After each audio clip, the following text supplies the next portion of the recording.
Welcome back. Welcome back. This is Tony A with YORUBADE, a platform that creates specialized content for the West African community.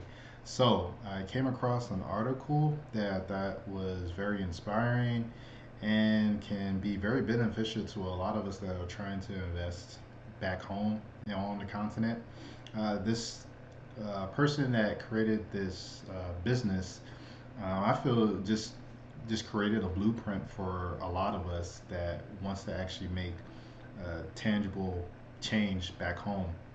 So I'm just going to read through the article very briefly and pick out some parts that I thought really just stood out to me, and also just give a little bit of commentary of what I've observed just in life and how we think, our thought process, just just our mentality on, at least as far as how we see life and what success is, and just other things I think is important to think about.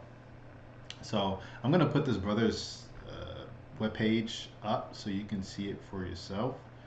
And let me just transition that right now.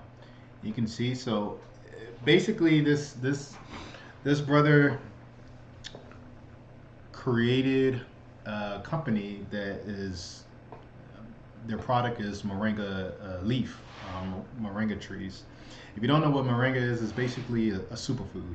So it's really high in a lot of vitamins, and especially now, like, or at least 2020, with everything that was going on, really good for your immune system. So this brother was able just to capitalize on an opportunity back in his hometown of Ghana, and just make a success of himself. So I'm gonna just go through the article and just listen to just how he made his moves, and how he just wasn't satisfied with just being being an employee. And that's what I push for, that we're too excellent and too great just to be employees to somebody our lives. Like, we weren't created just to work for somebody. We were created to be of service to other people, to benefit other people, and just to really, I don't know, bring a sense of pride back to the ones that are back home, so that they can have a quality of life that we experience somewhat over here. So I'm gonna go ahead with the article, and take your notes. If anything really stands out to you, then I'll say definitely sleep on it, and you just never know. So it's an article written by Nelly Morungi, and it's titled "How This Ghanaian Entrepreneur Returned Home from the U.S. to Commercialize the Moringa Tree." So his name is Kwami Williams, CEO of Moringa Connect, a Ghanaian company which manufactures food and personal care products for the moringa tree. Its brands include Minga Foods and True Moringa. The business also supplies bulk moringa oil, tea, and powder to brands across the world. So, the first question I was asked of him was, give us a brief overview of your background.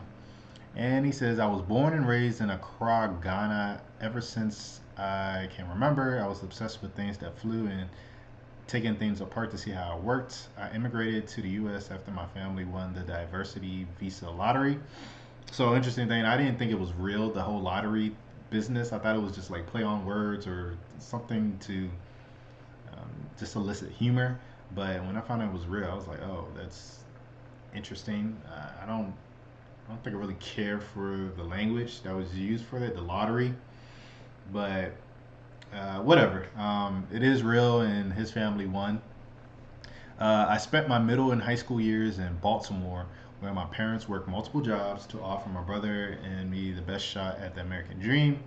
A lot of us can relate to this. Our parents were always working and stressing education and getting good grades. Like, it's always the same story.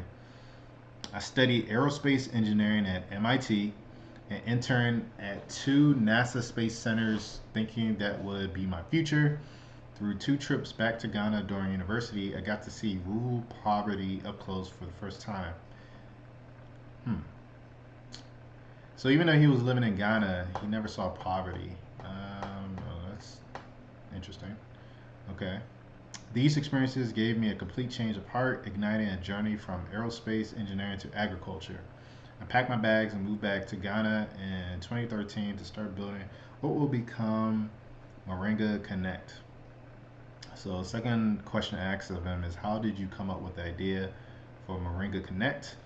And he says, while working with rural farmers in Ghana during the MIT class trip, my co founder, Emily Cunningham, and I learned about the moringa tree.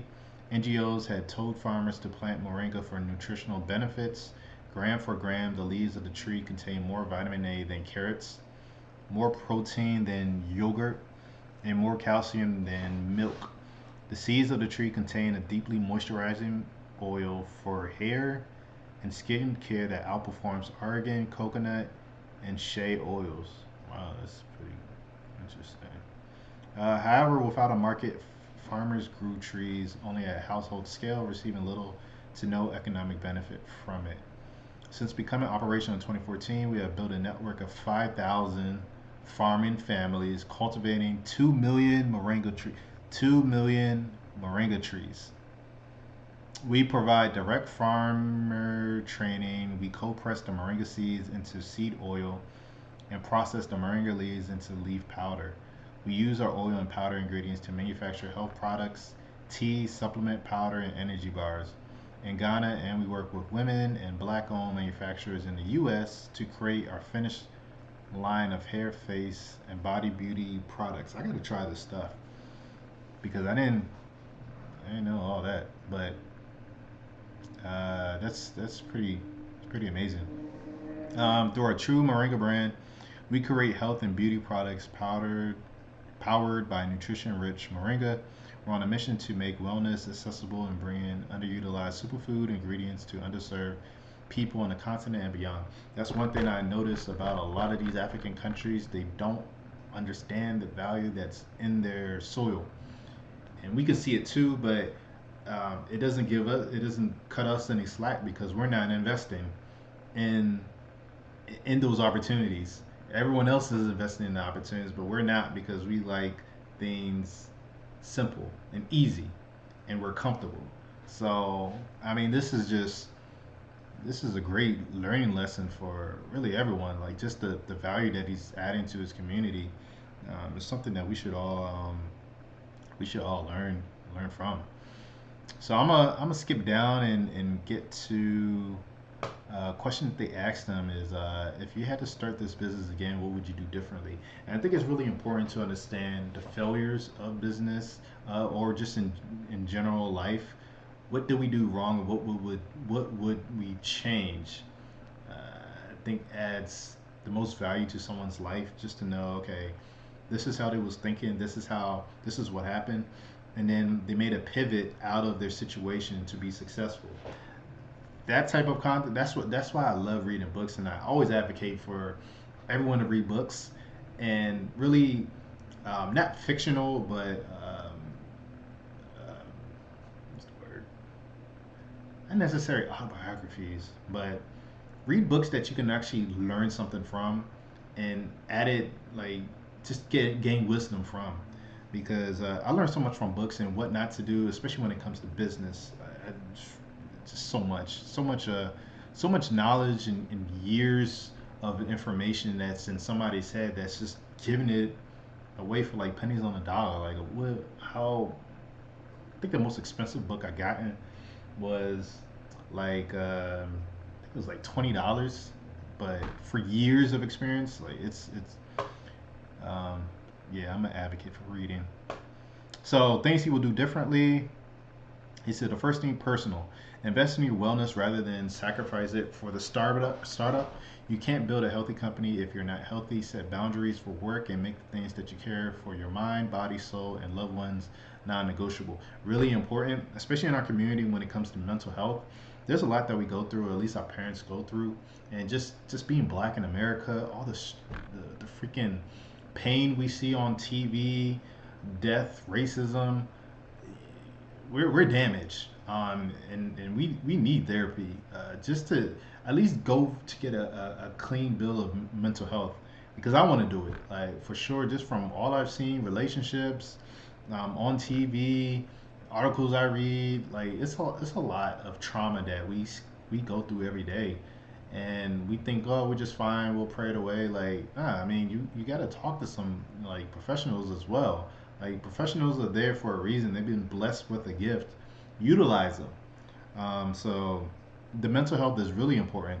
The physical health, I think it just speaks for itself. Like, yeah, you need to be in shape. If you're always getting sick or you're overweight, you're making it harder on yourself to be successful because you always got to go to the doctor, or you don't have the energy to really do what you need to do, or even if you try to fight through whatever ailments that you have, you're not going to be as productive as you would be if you was 100% okay. So definitely take care of yourself. I understand that one. People build a rock star team. The lone do-it-all founder media narrative is a lie. I would be nowhere without my coworker Emily Cunningham and a team we've built. We are investing even more time into finding value aligned and mission focused people to build the next chapter of True Moringa.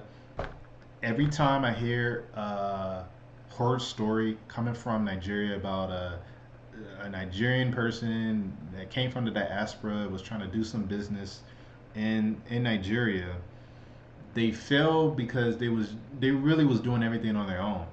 They didn't do their due diligence, and I call it the Umar Johnson syndrome, where you think you can do everything on your own and you're not accomplishing anything.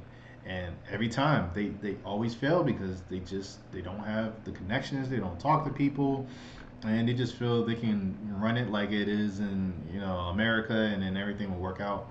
I'm just like, okay, well, that's what happens when you don't do your due diligence. So yes, having a team is always important. We see what's going on with politics and Buhari, and the mess that they are just carrying on, always lying about the progress of Nigeria. Like this is, I mean, when you have a crap team, you're not going to be successful, and you're just always going to fail. And then to make up for your failures, you hide the truth, or you try to cover it with lies, and it just doesn't work. Everyone fails at the end of the day. Customers, learn as much as you can about your customers so that what you make truly solves a problem. Marketing shouldn't be about purely sending them information. Okay. Product, it's been said, sell painkillers, not vitamins. Focus on creating products your customers can't live without, ones that solve real pain points and cut everything else. Performance indicators, it's been game changing to institute quarterly goals, a weekly scorecard, and weekly review meetings to talk through specific and measurable targets. Clear targets and a defined owner for each goal, and tracking performance has accelerated our learning, saved us money, improved the business economics, and it's helping us to understand why we hit or miss targets week by week. Really important just when it comes to goals, you gotta know how to measure your success so that you know you're on the right path.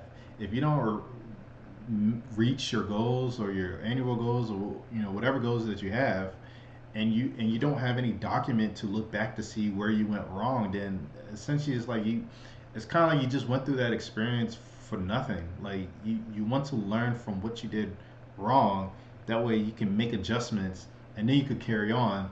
That way, even if you don't reach your goal, you at least have a record of what you were doing, and then you can switch things up the next time around.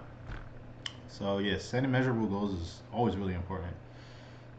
Procedures, you are often building a business so fast that you document nothing. We've learned the hard way that it's always worth taking the time to document standard operating procedures and use it as a live document. It makes everything easier, onboarding a new hire or troubleshooting where a process then leads to the right outcome, and it provides accountability. This is true. If you're thinking about starting your own practice, business, or whatever, and you're working in the industry already, start just document like every day on the job, or just become familiar with what like jobs other people do in the organization, and then just write it down. Or usually they'll have like an organizational chart or binder, something that describes all the positions and their own standard operating procedures. Now, I mean, I don't know how. I guess you can somewhat copy what they have, or just take inventory of what they got, and then of course make it so that it benefits you. So when you do leave that company, you're not starting from ground zero. Like you have a blueprint of how to be efficient because this company already spent millions of dollars on that document and you're working there. So get all the information you can, write it down as you go along, so that when you're building your business, you're ready to start having employees be trained underneath you because everything is already taken care of as far as like the operating procedures and what they need to do. Last thing, Profit, the late Harvard Business School professor Clinton Christensen explains that investors and entrepreneurs should learn to be patient for growth but impatient for profits. In 2020, our mantra has become profitability at every stage. We are hyper focused on improving gross profitability and aggressively working towards net profitability. Unfortunately, the prevailing thought is scale growth, which sets up so many for failure, especially when building on a continent without a war chest of cash. Yeah, so many things can go wrong. Fluctuations and just currency, it can be a nightmare. So having that cash on hand is definitely a lifesaver.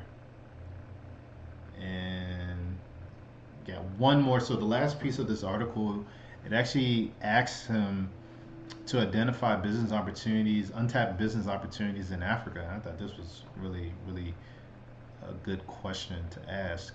And he names two. So the first one is agriculture. We are net importers as a country and across much of the continent. For any country, download your country's food import list and map what grows well in your country but is an underdeveloped value chain. Invest time and energy researching why imports happen. Then build, measure, and learn how to capitalize on the import substitution opportunity. So, for those that don't understand the value chain part that he was talking about, here's an example. Ghana and Nigeria, I think even Ivory Coast, are big producers of cocoa. But what they do, at least in the past, what they will do is they'll harvest the cocoa and then sell it to Western companies. And those Western companies will process it, turn it into chocolate, and then sell them the chocolate. So this whole circle of commerce is where the supplier is not really winning because he's not adding any value to the main product, which is the cocoa. So the cocoa is not really that valuable if you don't add value to it. So because of the Western companies have the equipment, they add value to it, and I mean they sell it across the world because that's what people want to enjoy, the finished product. So they add tremendous value to it, and they're making a profit, and then they sell it back to the supplier, and it's just like, wait a minute, y'all should be the supplier or us.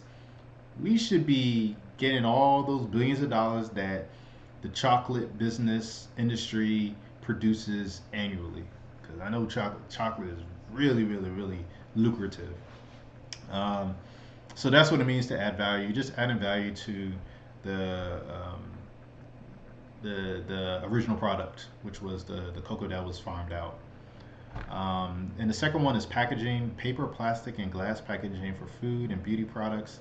There's a growing sector of made in Africa manufacturers, but we all import packaging and will gladly switch to a quality, consistent local player, even if they are not the cheapest.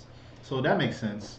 When it comes to just all the products that are being made, you also want to think about complementary products that goes along with the main product. So in this case, if you're selling a lot of food, well, that food needs packaging, quality packaging, organic if possible, green packaging that doesn't really leave a footprint, all the other good stuff. Someone needs to create it. So rather than them import it, if someone is producing it in that continent, then I mean that's excellent for them to just take hold of that opportunity. Um, yeah, if one of y'all are in those sectors or just any of these sectors where it's not really thought about, but there's an opportunity in Africa because Africa is the last frontier. Then get your mind thinking about just write down ideas like every day if they come to you, or put it on your phone and just think about, hey, wait a minute, this is something that everyone needs, and I see a trend going in and happening in Africa, then let me just look deeper into it.